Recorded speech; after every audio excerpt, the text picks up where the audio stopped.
meeting of the Mount Clemens Board of Education to order. Call the roll, please. Ms. Collins? Here.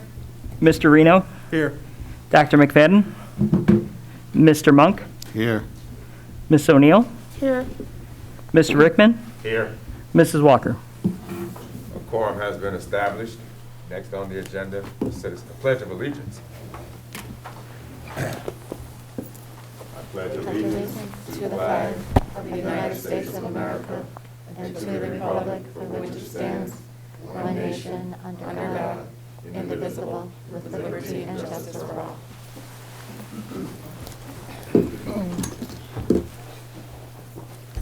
Next on the agenda are citizens' comments. This is the portion of the meeting where you, the citizens, can address the board with any of your questions, comments, or concerns. We ask that you come to the microphone, state your name and address. Be mindful that you have 3 minutes by which to make your inquiries. Also, you may not receive a response to your particular inquiry here this evening. Last but not least, I ask that you address all questions, comments, concerns to the chair. The agenda is now open for citizens' comments.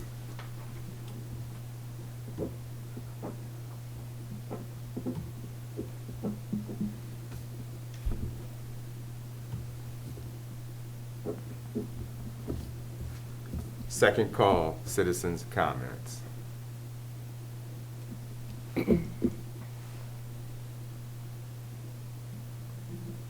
Third and final call for citizens' comments.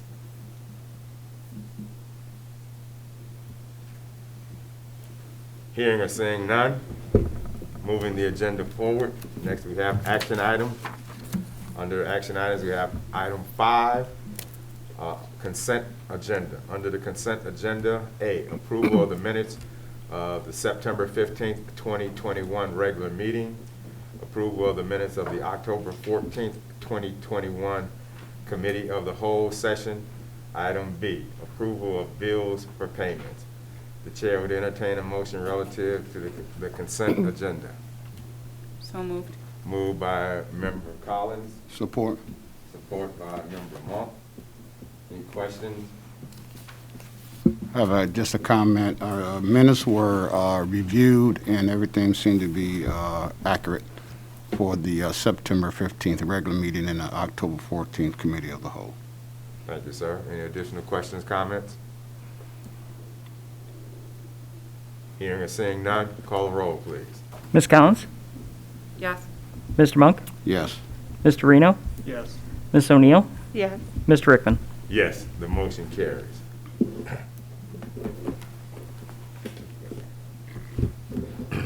Next on the agenda, item 6, closed session for the purpose of negotiations. The chair would entertain a motion to go into executive session for the purpose of negotiations updates. So moved. Moved by Member Monk, Support. second by Member Collins. Any questions, comments, concerns on the motion on the floor?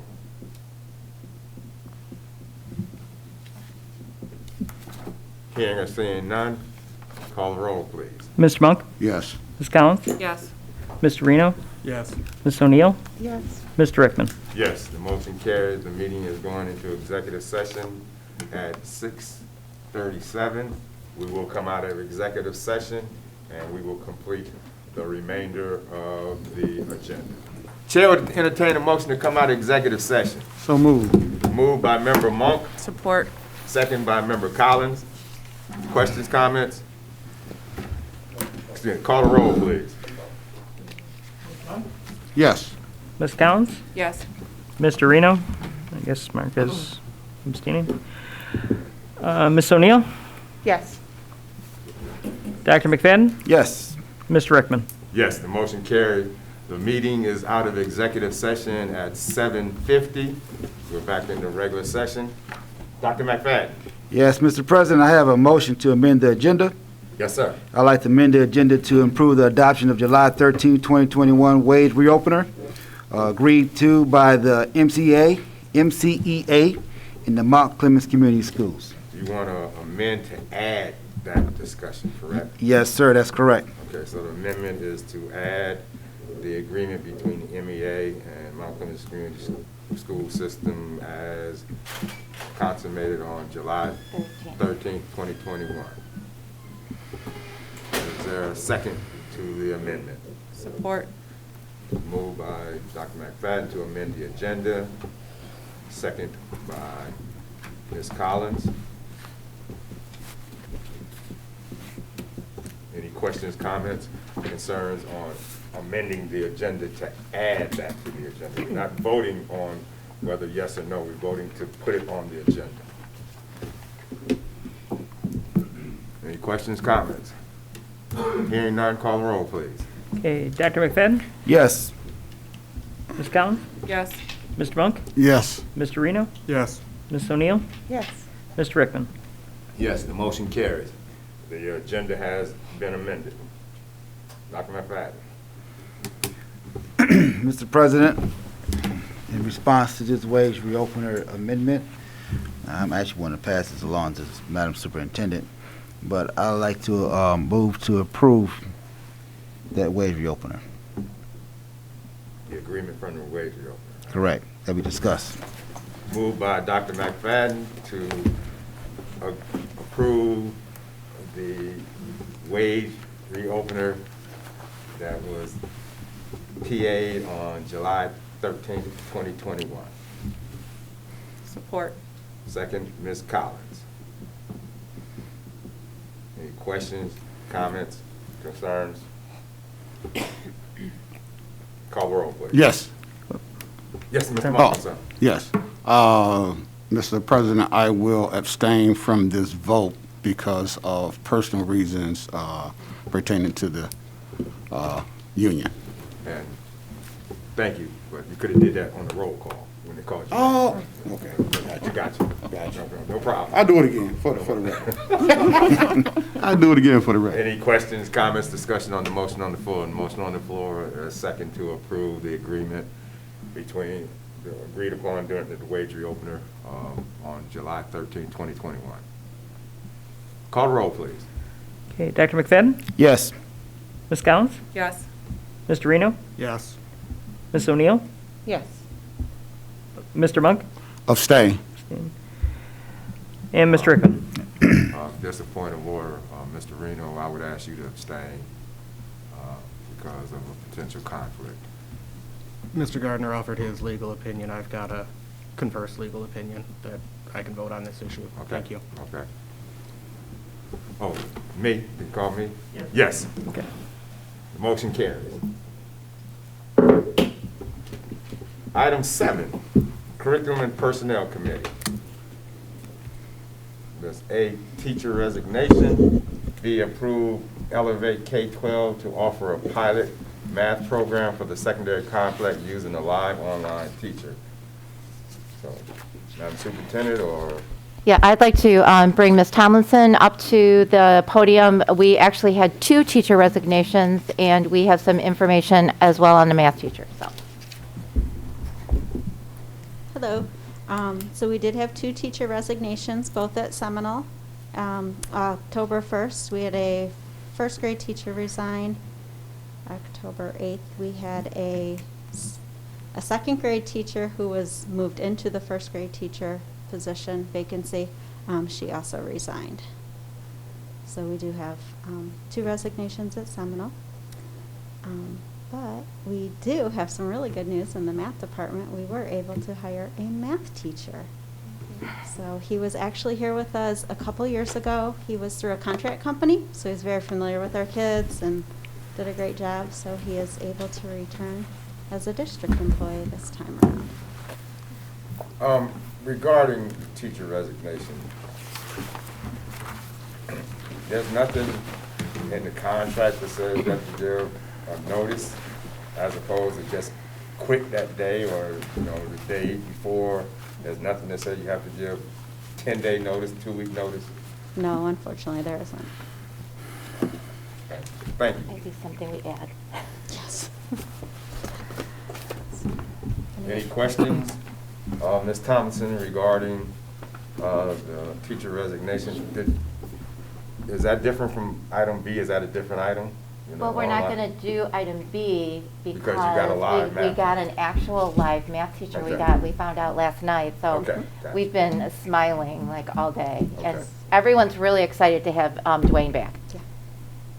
So he was here 2 years ago, so I didn't know him at all, but he did a really nice job. And we were unable to hire him at the end of that year because he worked for a contract company. Yes.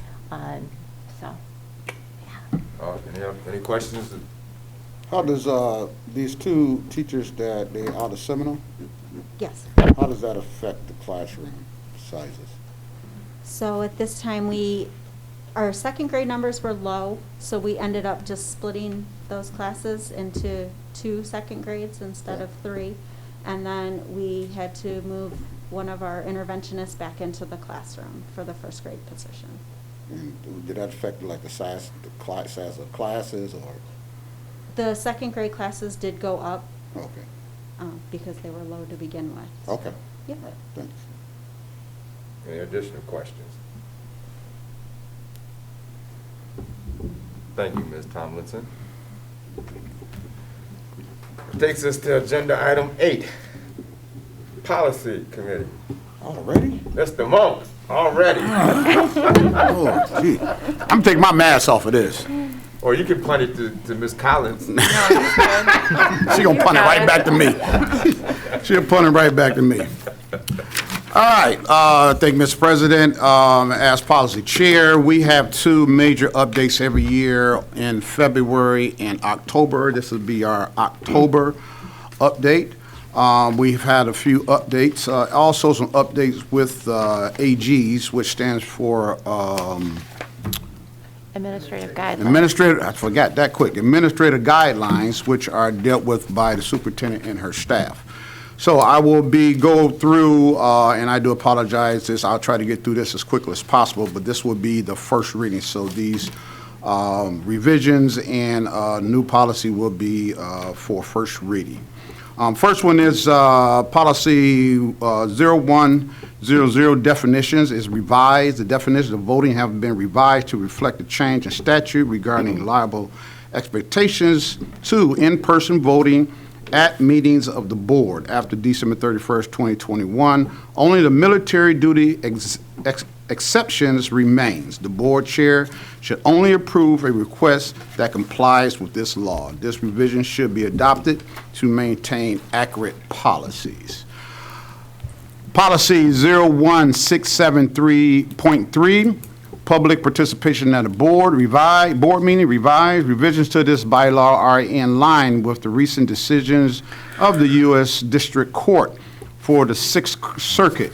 Some of the optional language have been deleted so as to remove the authority of the presiding officer at board meetings where public participation is permitted to relegate speakers on the basis of comments that are abusive, frivolous, and/or harassing. These measures are intended to prevent districts from engaging in viewpoint discrimination for remarks that are I'm getting stuck in that word. Why am I getting stuck with that word? OPPOSITIONAL, in nature, yes, that's right, perceived as hostile to the direction of the board and/or merely offensive. In addition, options which were deemed acceptable regulations by the court have been added for pre-registration, including prohibiting individuals from signing up to speak for others.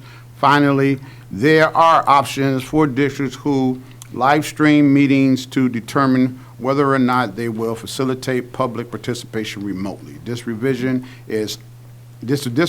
and options should be considered for adoptions. Policy 3120, employment of professional staff, revised. This policy has been revised to reflect recent changes in certification, licensure, statutes, and regulations. Outdated, highly qualified language have been deleted. Revisions to this policy should be adopted in order to maintain accurate policies. Policy 5722, school-sponsored publications and productions, replacement. This replacement policy is proposed because of the wide variety of school-sponsored student media that are present in schools today and due to the many technological advances that have occurred. This policy, as before, provides several options available to the board regarding the type of form that will be provided and what level of review and regulations will occur. The language in the policy has been modified to encompass the newer online electronic forms of school-sponsored student media. This policy provides for options to consider for the classroom and regulations of such publications and productions. Can I stop you for a second? Yes, Okay, so this is the policy that Kirk and I are working on together, yes, and we need some direction from Wayne.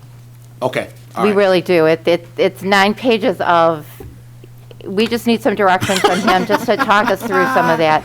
I'm so used to, 9 pages of goobly so. yeah, it is. Yeah, I'm okay, just so not a used to the problem. other, our other Wayne, that he used to come over and he'd like walk us through all of it, so Right, we really right. understood. And as we went through this policy, Kirk and I both went, Okay, all right. before we make some decisions that affect our whole district, Okay, so yep, not a we'll, problem. I'll ask. Well, that's I'm gonna good ask because this Paul is only to- the first reading, so we'll get that direction from him at our Yeah, next we can policy do it on a meeting. phone call, but Okay, we Correct. we just can't do this on our own. gotcha.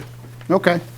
The recommendations made in this policy should be carefully considered when addressing the involving student media environment and language should be adopted that best fits the district needs, and we'll get that more guidance from Neola. Policy 6114, cost, principles, spending federal funds, revised. This policy has been revised to provide greater detail and allowable guidance for districts regarding expenditures of federal funds. There have been a significant increase in funds for school districts through the third pandemic stimulus, but dubbed the American Rescue Plan, provided $122 billion in elementary and secondary school emergency relief, or ESSER 3 funds. While the policy has accurately referred definitions and restrictions cited in various sections of the law 2 CFR 200, greater specificity has been requested by program reviewers and auditors. Revisions to this policy should be adopted in order to maintain accurate policy. Policy 6152, student fee, fines, and supplies. This policy has been revised to provide the authorization to allow for online payments of fees, fines, and charges. This revision is recommended for adoption of online payments is allowed. Just a note on this, because of our student body and because we are pretty much 100% free and reduced, this policy really don't pertain to us, but we'll have it on the books because it's always better to have it and it's not there, but we don't, we pretty much don't have anything that pertains to this policy, but it will be on the books for future reference. Policy 7450, property inventory revised, capital projects inventory. A drafting note has been added to this policy, noted the federal threshold of $5,000 for differentiating between supplies, materials, and capital expenditures for equipment purchase. See the note on policy 6114, cost principles, spending federal funds. This policy may be revised if the district current policy uses an equipment inventory threshold for higher than 5,000. We got clarification on this policy also. This policy really pertains to fixed assets, is how he explained to us. So it's not necessarily that we're inventorying tables and chairs, but the big things like computers, things that's $5,000 or more. Right, So, chillers. Yeah, exactly. So, It's sort of like a capitalization Yeah. policy. Yeah. yes, So if you got something that costs more than $5,000, and when you get rid of it, Yep. you have to track what you did. with Exactly. it. As under $5,000, you got rid of it because it's no longer useful, and you don't have Useful. to track where it went to. yeah, exactly. I believe the way he explained it was anything purchased with federal funds. Anything? Anything over 5,000 purchase. No, over, you Yeah, said over the over 5,000. 5,000. That's what I Although said. we Yeah. do have an inventory for all of the computers that we have purchased with federal funds, but that's an internal inventory. And if Internal, we're right. audited through Title I, Yeah. we also have that, but Right. And then all the grants, like the superintendent said, all the grants, we maintain some type of inventory Yeah, if we yeah. buy equipment and stuff like that. Anyway. Okay. Policy 8310, public records revised, and policy 8320, personal files revised. This policy has been revised to comply with the obligation not to disclose the address of a student or an employee who provides the district with notice that they have received a participation card issued by the Attorney General under the Address Confidentiality Program Act.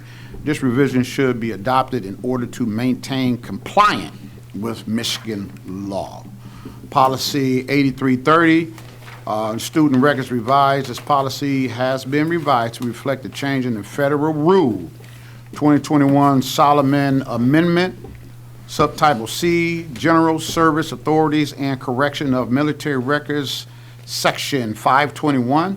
If the district issues students' email addresses, it must release such email addresses to military recruiters as a part of a directory information as requested unless prohibited by student or parent requesting in writing. And what that says is that we could, we could provide recruiters email addresses because all of our students have email addresses with the student, but a parent, if a parent comes in and put it in record in the office, no, we can't release that student's information to a recruiter.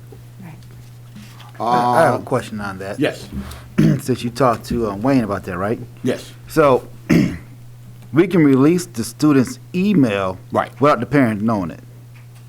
yes. School email. School School email, I'm email. sorry, School not email. student, yeah, I'm sorry, I'm not. We, I'm well, sorry, yeah, well, we can school release the email. student's school email School email. without the parent knowledge. So how would a parent know to come in and say, don't release my child's email? There should be something that goes home. Yeah, In the when- packet at the beginning of the year for that information. And who follows up on that? That'd be, that would be the school, each individual school will have that. So we have some students that we can't, for example, have their pictures published or their names, and we always follow up. So we have a list of things, of students that we can't release certain information, and this would just get added to that list. Now, is this every year occurrence? Like if I'm a freshman, sophomore, junior, senior, or is it just a one-time record on file? And then when they hit a senior, these emails will come in from these recruiters. well. Not that I'm anti-military, because I'm not. I'm a veteran. But Right, I'm just right. saying, is that how that's set up? From my understanding, it's kind of like the recruiter can't come in and say, I want the email of a One Pacific student. But the recruiter can come in and say, can I get a general email of all your students because that's what they do is recruit. So if I get it, so we can do a general email, and we'll get clarification. I'll have that at the next meeting. But from my understanding, reading the whole entire policy, it's not One Pacific because you can't go in and say, hey, I want a student or this student or that student, but students and in general for a school email, no personal email they can't get. So they can get a school email. I'm not putting you on blast. I don't know if you No, know. no, the no, question you or not. good. Yeah, you good. So you Yeah. mean to tell me that, because the military is a corporation, it hires people. Right. So any corporation come in and get the student's school email address and blast out to them that they're hiring? No. No. Under the act, military, I believe we can provide address, home address, and email. I think those No, are the no two home things address, that just you had. email address. You said we have to provide? We are required to provide it unless the parent or student advises us not to. So To the we are- military. So we are required by law to provide that information. Yes. I believe so. Is that what the policy says? From my understanding, it's just an email. It's not home addresses. By law? By law, but we're gonna get clarification Yeah, on get that. clarification Yeah, on we'll- that. we'll I'm get not against the clarification. military, now, but I mean, come on. Right, yeah. And by reading the policy, I believe it's just, military's not coming in and asking for email addresses of ninth graders. It's kind of like seniors, Yeah, juniors, seniors. Yeah, so, right. Okay. And that would particularly be doable with if, say, like we had an RLCT program. with schools that have RLCT programs. So they'll come in and say, hey, can I get the email of all your RLCT? Well, you know, as quick as people exiting from the military because of this mandate, they might be hitting our students up very quick. That's why I want to know Right, what's the exactly. process. Okay. Mr. Chair, I will offer, I move to give you the first policies for first reading, policy 0100, policy 0167.3, policy 3120, policy 5722, policy 6114, policy 6152, policy 7450, policy 8310, policy 8320, and policy 8330. It's moved by Mr. Monk to receive the first reading of policy 0100, 0167.3, 3120, 5722, policy 6114, policy 6152, policy 7450, policy 8310, policy 8320, policy 8330. Is there a second? Support. Second, Ms. Collins. Any questions, comments, discussion on the motion on the floor to receive the first reading of the policies that were read off? Hearing and seeing none, call the roll, please.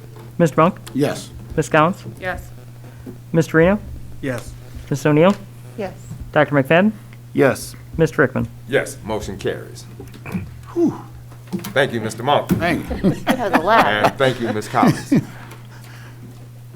Item 9, school of choice for the second semester of the 2021-2022 school year. Madam Superintendent.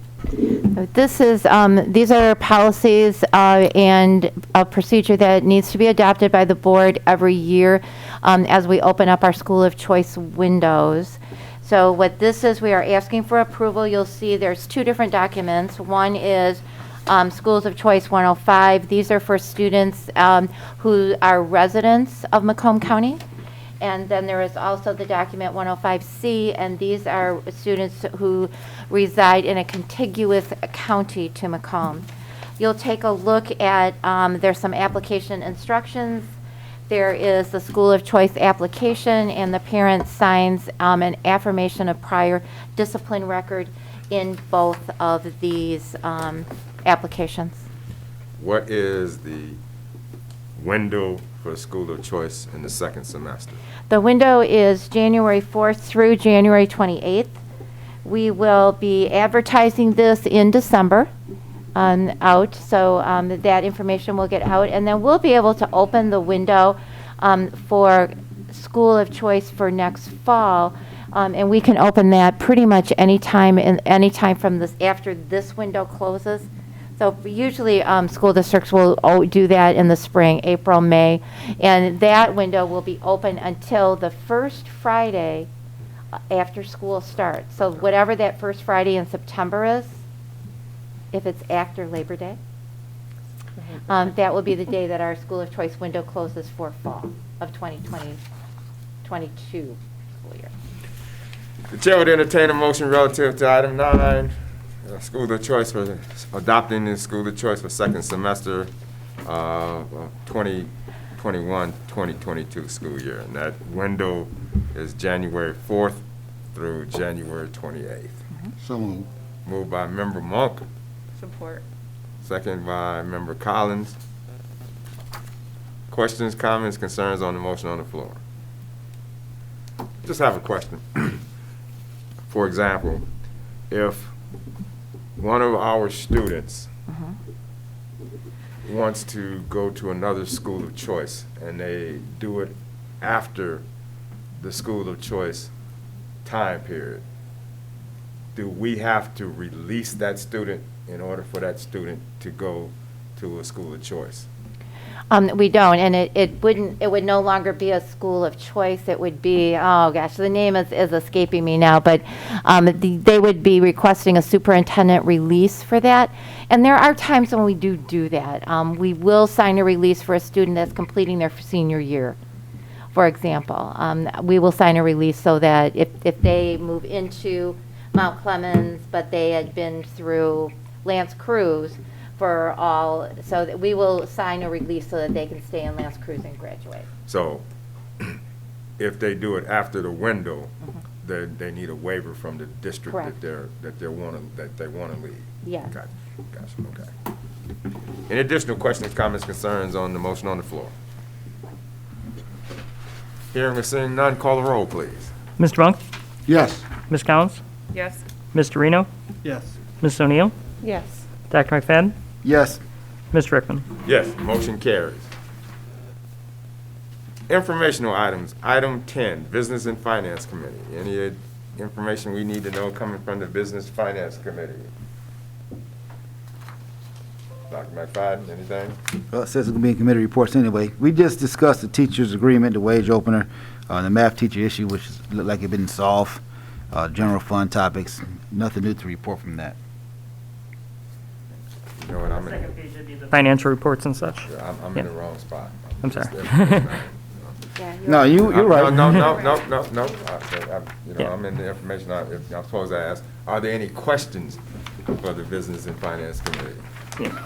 No, it's, There is no, none. okay, under the Business and Finance Committee, item A, financial reports, they're not available due to the audit.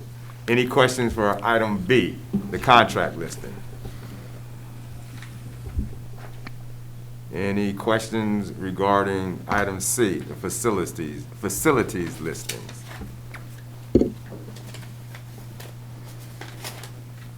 Any questions regarding item D, purchase order listings? Seeing or hearing none, moving on to item 11, the superintendent's comment. Madam Superintendent. Hi, so I would first like to talk about the grand reopening of Macomb Foster Closet. There's going to be a grand reopening actually, at 11:30 in the morning on November 1st, which is a Monday, right? Yes.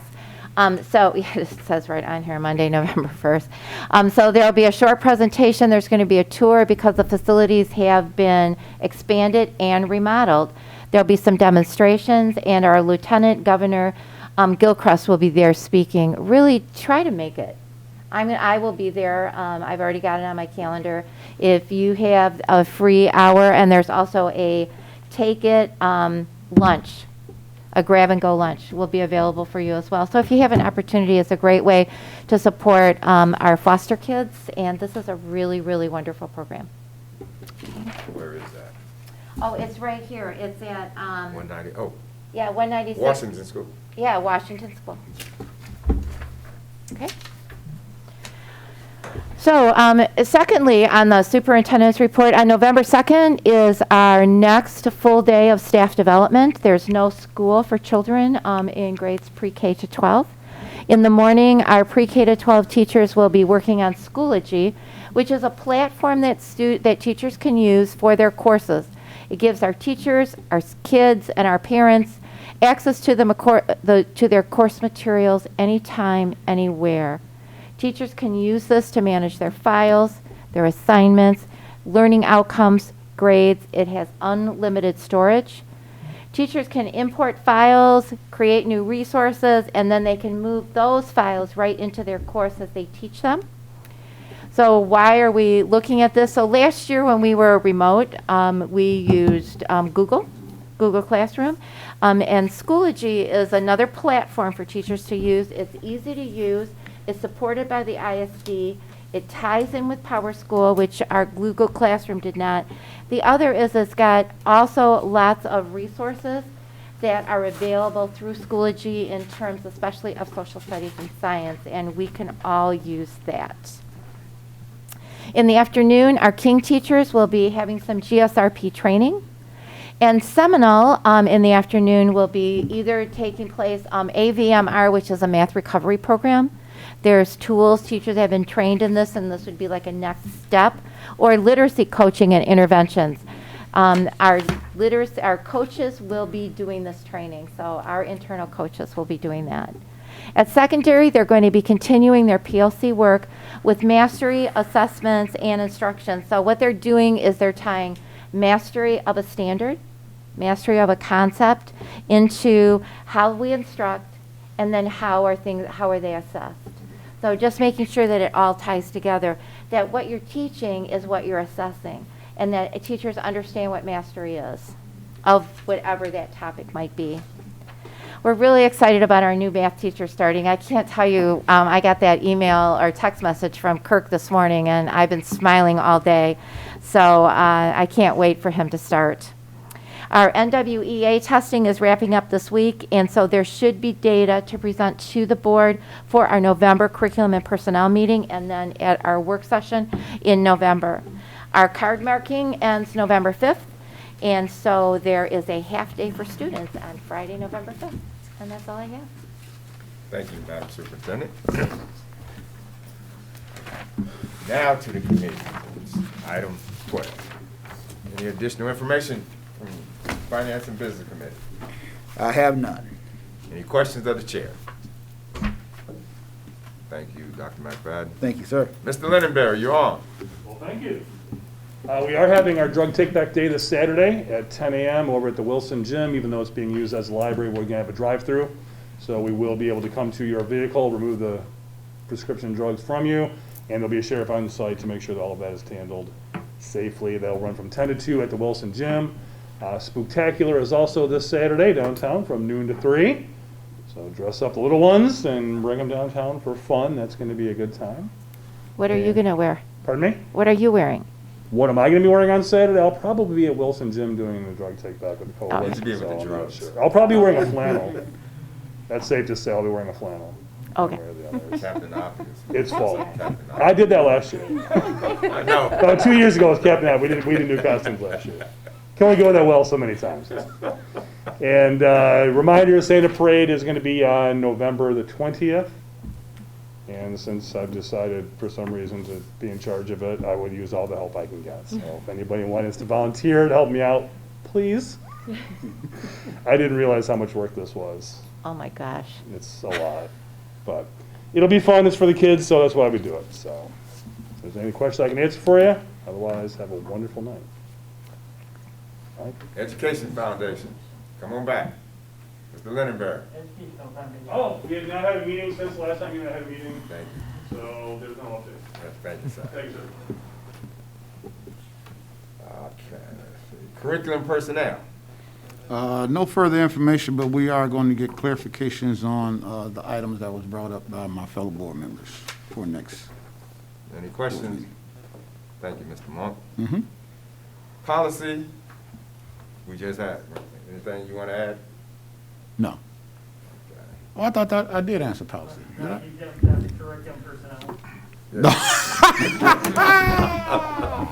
But you did a great job. You know, I know Janine is. Right, I'm not even on that committee.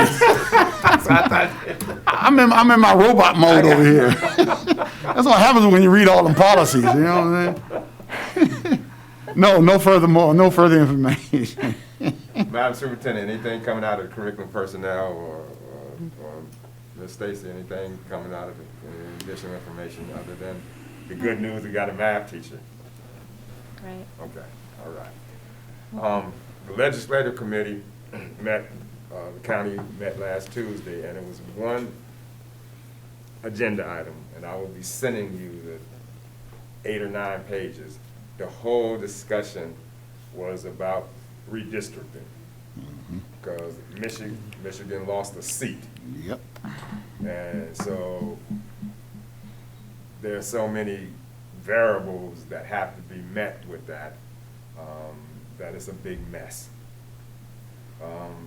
There are some people in Detroit that now the proposed district will go into Macomb County. It's just crazy with how they've drawn, and there is a comment period. And like I said, it's about 8 or 9 pages, and I'll send an email to the board members so you can see. You've probably seen it, you've heard it talked about on the local news, because it's been a local news item for the last 2-3 days. But that's what the whole meeting was about, the impact of redistricting. Takes us to item 13, board comments. Ms. Collins? I know last week was a tough week for a lot of people. A lot of people had a lot of questions, but I want to stay with the positive. We have so many great things that are coming to the district, and there's a lot of people working really hard to bring better things for our kids. And I want to stay with that positive energy and just keep moving things forward. So I'm excited about a lot of things to come. Thank you, Ms. Collins. Ms. O'Neill? I don't have a comment. Thank you. Thank you for those comments. Mr. Reno? I share Ms. Collins' optimism and looking forward to, moving through the future and providing the best educational opportunities possible to our students. Thank you, Mr. Reno. Dr. McFadden? Sir, I have no comment. Thank you for your comments. Mr. Moore? Well, I don't know if I should make a comment and say no comment. Here we go. I got two. I know a particular person that was invited to First United Methodist Church this past Sunday. And they celebrated their 200 years of fellowship and worship. Pastor Dan and Reverend Williams. Reverend Williams in particularly is very instrumental. Well, First United Methodist Church is very instrumental in supporting this district and supporting our students and the kids. I know that Ms. Monk, our social worker, whenever she calls, she receives what she needs and more. Our kids and our parents are struggling, especially during this pandemic. But we went to and we fellowship with the church, and it was a great service. They actually had everything set up from the first dress that was worn back then, and you can kind of just walk around the church, and it evolved into the next year and the next year, and they had it set up very, very nice. It was a great program. One of the bishops came from out of town, from Chicago, actually, and brought the message. So, I just want to thank, and I guess I was in an unofficial role as representing the Board of Education. Pastor said, "Oh, you should have said something." I just stood up like, no, I don't want to stand up. But they do a great job over there, and I just want to, give a thank you to them for all their support throughout these years. And congratulations on 200 years. That's awesome, and we look forward to working with you guys, and look forward to your church having an additional 200 years. Board workshops. I would, suggest that our new members for board really engage in taking 100 level classes of being a board member. I know that myself and David and Earl, we are the three we are certified.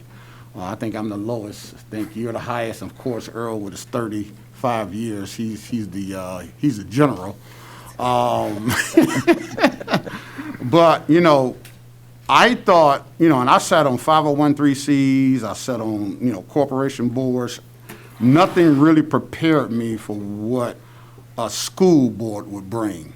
And what we're going to be dealing with going forward, we really need to be educated as a whole team. There's going to be some tough decisions being made going forward, but I would greatly, greatly suggest that, and it's real good now because of the pandemic, you can take them online. So I would really suggest that, my board members, my newly board members, take those classes. There's 100 that kind of gives you the overview, but then you got 105, which is policy, and it goes through, you got curriculum, and it really gives you the ins and outs of how, how you think and how you go about, tackling some of the issues, or, and some of the good things about being a board member. So I would, and I know that me and Dr. McFadden are going to the convention, the leadership convention, and at the leadership convention, they offer those classes. And the good thing about it is that you don't have to pay for it. The school district pays your fee for taking whatever classes you want to take. So I would definitely encourage my fellow board members to do that. And those are my comments, and I appreciate it. Thanks. Thank you, Mr. Monk. Now, I'm glad you mentioned it. Paul, you might recall, have we, as a board, approved, I know we voted on delegates and alternates, but as a board, did we approve sending, allowing board members to attend the conference? Because we have to approve it before they go, then we have to approve it, the reimbursement of anything. I was not aware of that, so yeah. I'd like to amend the agenda to add Okay. approval of school board members attending the Michigan Leadership, MASB Leadership Conference. Okay. Support. Okay, moved by Member Monk and second by Member McFadden to approve board members attending the MASB Leadership Conference in November. Any questions, comments on the motion on the floor? Hearing and seeing none, call the roll, please. Okay. Member Monk? Yes. I'm sorry, Mr. Monk. Dr. McFadden? Yes. Ms. Collins? Yes. Mr. Reno? Yes. Ms. O'Neill? Yes. And Mr. Rickman? Yes, motion carries. Thank you, Mr. Rickman. I would also like my colleagues to consider having and move and approve having a special meeting on November 4th, 2021, beginning at 6 p.m. at the ISD. So moved.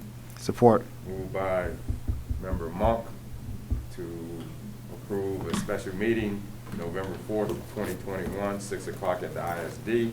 Second by Member McFadden. Any questions, comments, discussion on the floor? If you recall, the last time at our workshop, we said we're going to have a meeting in a couple of weeks. A couple of weeks would be next week, but that's Okay. not a good time for the ISD. Okay, and I'm sorry, what was the time at that? 6 o'clock. 6 o'clock, sorry. Okay. I have a question, Yes, sir. Mr. President. Yes, sir. Are you going to take care of the particulars for all the fixes and trimmings to be taken care of at that meeting? Fixings and trimmings. Yes, sir. Were you dissatisfied with the fixings and trimmings? Actually, I was quite pleased, sir. Okay. Quite pleased. We will stay in that lane to keep people pleased. All right. I appreciate that. All right. I support that. Any additional questions, comments on the motion on the floor? Hearing or seeing none, call the roll, please. Okay, Mr. Monk? Yes. Dr. McFadden? Yes.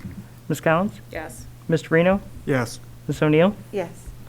Mr. Rickman? Yes, motion carries. And an FYI, Paul, you might have to help me because I don't take, when I see emails, I get 1,000 of them. All right. The ISD is having their annual dinner. Yes. It's either October 25th or October 26th. Yeah, it's a Tuesday, so I can look it up. Yeah.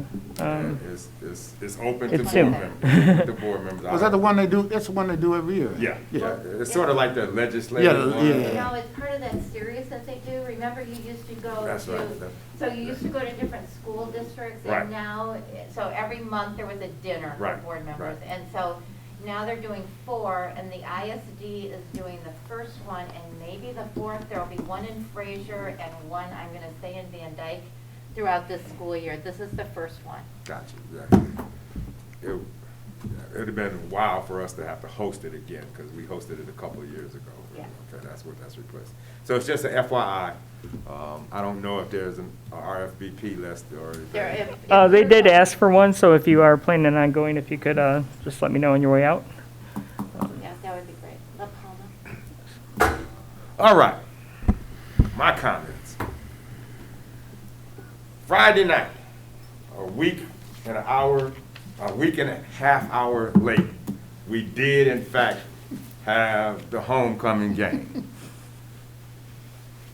So that's good news. There were a lot of folks at the game. And generally there's a lot of, some competitions between the classes, and I try to figure out who is the oldest, or the most senior, I won't say oldest, most senior alumnus at the game. And it just so happened that halfway through the first quarter, the liquid moonlight ran most of the people out of the stands.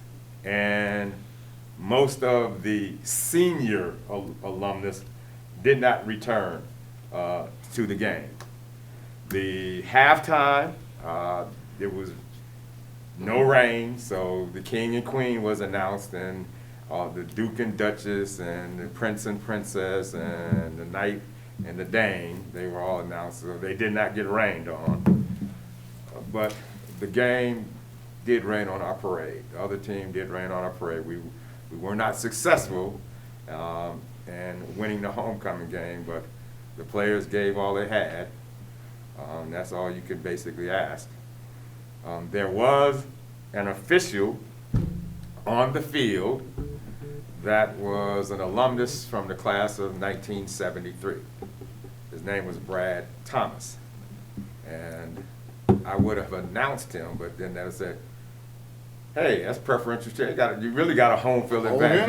You got an alumnus that's officiating the game. Wait a minute, what's going on here? So I did not do that. From all I've seen and heard, the dance that was held last Saturday, a week ago Saturday, it was successful. There were no incidents, and so we're glad to hear that. But I did get some comments from alumni of the district regarding the black uniform. In the school songs, on Mount Clemens Win Today, Battling Bathers red and gray. Nowhere in there does it mention black. And the alums asked me, when do we turn the colors to black? And our colors are not black. We don't know how that happened, because I was surprised to see that it was wearing black uniforms. It was on Facebook. Let's black out the stadium. I asked a question, and I was told that that was a way for the athletes to get themselves excited for the game, and the players themselves paid for the uniforms. I question that, if the players themselves paid for the uniform. This is my tenure on this board. If a coach or a team came dressed for a game in anything other than red and gray, or red, gray, and white, or red, gray with black highlighting, they were not allowed to participate. And if they did participate, that uniform became a practice uniform. Mr. Monk, can you verify that for me, sir? Yes, sir. When I took over the girls program, my second year in, I'm a Nike fan, as everybody knows, so I thought, I could get these black Nike uniforms and they can wear them in the game. Well, the AD at the time came into the gym, read me the riot act, and rightfully so, because I didn't get clearance, and those Nike uniforms became practice uniforms, and I had to go out and buy red and gray brand new Nike uniforms, so I probably paid about $3,000 out of my pocket for uniforms that year. So I just mentioned that because people asked me about it. People that had graduated from the school, and they asked me about it. So we need to, I know we got new people in positions, but if you don't know something, ask somebody who might know. Just don't do something, because I don't know if those if they intend on wearing those black uniforms tomorrow, Friday night at the game, but they should not. Our colors are red and gray. Oh, let's see what else. And I think those are my comments. The chair would entertain a motion to adjourn. So moved. Moved by Member Monk, Support. second by Member McFadden. Call the roll, please. Mr. Monk? Yes. Dr. McFadden? Yes. Ms. Collins? Yes. Mr. Reno? Yes. Ms. O'Neill? Yes. Mr. Rickman? Yes, motion carries. Meeting is adjourned at, what's that, 8:41? Yep.